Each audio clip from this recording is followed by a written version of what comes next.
Because Australia में accepted English test और English test की रिक्वायरमेंट को लेकर मेजर चेंजेस अनाउंस हो चुके हैं 7 अगस्त 2025 में।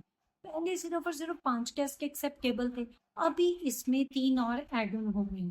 सो गाइज, आज के वीडियो में मैं आपके साथ यही अपडेट डिस्कस करने जा रही हूँ। अगर आपका प्लान है ऑस्ट्रेलिया में स्टडी करने का, वहाँ पे वर्क करने का, या वहाँ पे आप पीआर लेना चाहते हो, तो आपके लिए आज का वीडियो बहुत जरूरी है। You stay till end to understand the all changes, ताकि आपको पता चल जाए कि अभी क्या और आपके पास ऑप्शंस हैं। सो गाइस, इसके लिए सबसे पहले मैं आपको लेके जाऊंगी ऑस्ट्रेलिया की ऑफिशियल वेबसाइट के ऊपर, जहाँ पे हम ये सारे चेंजेस को समझेंगे, क्या कंडीशंस हैं और क्या पिछले टेस्ट एक्सेप्टेबल है जिन्होंने 6 अगस्त या इससे पहले दिए हैं, उसका जवाब भी जानेंगे। तो पूरी इंपॉर्टेंट अपडेट के लिए आप वीडियो को अंत तक देखें, और ऐसी इंपॉर्टेंट अपडेट के लिए चैनल को सब्सक्राइब कीजिए, बेल आइकन हिट कीजिए, और अगर इसी इंपॉर्टेंट अपडेट को आप शॉर्ट में चाहते हैं तो इंस्टाग्राम पे मेरे को फॉलो कीजिए।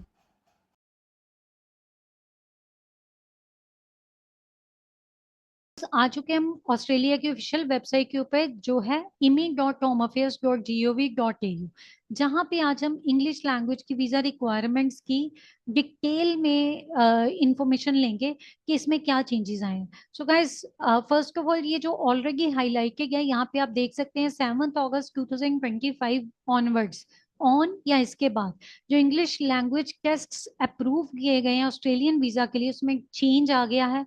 और यहाँ पे if you completed test before this date, मतलब आपने 6 अगस्त 2025 या इससे पहले टेस्ट दिया है, तो आपका रिजल्ट वैलिड रहेगा up to 3 years, depending on किस वीजा कैटेगरी में आपने अप्लाई किया, आपका सब क्लास कौन सा है उसके ऊपर, क्योंकि ऑस्ट्रेलिया में ये बड़ी फ्लक्चुएटिंग सिचुएशन है और यहाँ पर वेरिएशन है कि कुछ कैटेगरीज में 1 ईयर तक ही वैलिडिटी एक्सेप्टेड होती है, कुछ में 2 इयर्स का रहता है, कुछ में 3 इयर्स का रहता है। और यहाँ पर चाहे पीटी आइल्स जो भी एग्जाम आपने दिया है, उस एग्जाम की वैलिडिटी 2 इयर्स है, but depending on your visa it can be for 1 year, it can be for 3 years, वो फ्लक्चुएशन देखने को मिलती है। सो यहाँ पर उन्होंने बोला you will need to check the required English test course for the visa, the type of evidence you must provide and the test eligibility time frames. तो ये सारी चीजें आपको चेक करनी है। तो अब देखते हैं 7 अगस्त के बाद क्या चेंजेस आए हैं। Guys, here are the name of tests now which are accepted by Australian embassy for Australian visa. Guys, Cambridge C1 advance test, दूसरा सेल्पिप जनरल, तीसरा आइल्स एकेडमिक, आइल्स जनरल। यहाँ पर पहले सिर्फ आइल्स का नाम ही आता था, अभी आइल्स एकेडमिक, आइल्स जनरल आ गया, और दोनों में 1 स्किल रीटेक एक्सेप्टेड है। दो नए जो और टेस्ट है शामिल हुए हैं, लैंग्वेज सर्ट है, मिशिगन इंग्लिश टेस्ट है।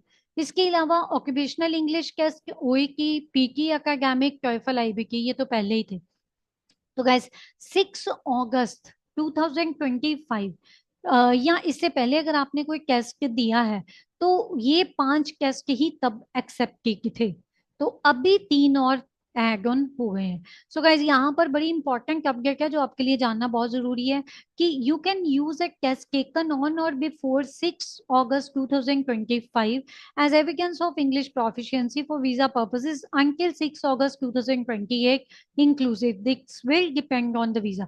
मैंने आपको पहले ही बताया है, ऑस्ट्रेलिया में जो वीजा सब क्लास के अकॉर्डिंग आपने किस कैटेगरी में अप्लाई किया, कौन सी सब क्लास है आपकी वीजा की, उसके अकॉर्डिंग यहाँ पर चेक किया जाता है कि आपको 1 ईयर का वैलिडिटी आपके कैसे का रहेगा, 2 इयर्स का, या 3 इयर्स का रहेगा। तो जो 3 इयर्स वाले हैं उनका 6 अगस्त 2028, अगर एग्जाम 6 अगस्त 2025 में रहा है तो वो आपके लिए गुड न्यूज है, 3 इयर्स। लेकिन इसकी स्कोर की रिक्वायरमेंट भी पुरानी जैसी होगी, ये ध्यान में रखना है। सो गाइज, ये सारी चीजें चेक करनी बहुत जरूरी है।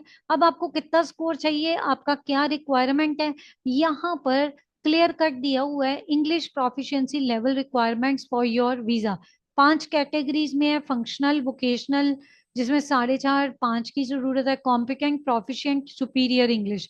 तो यहाँ पर 6 7 8 की जरूरत है। Obviously superior English means 8 each, तो 1 ईच हो, तो अगर आपने पॉइंट बेस्ड सिस्टम के लिए अप्लाई किया और आपका सब क्लास पॉइंट्स की डिमांड करता है, तो उस केस में आपको 20 पॉइंट्स मिल जाते हैं। आपका ऑब्वियसली जो ईओआई आने के चांसेस ज्यादा हो जाते हैं।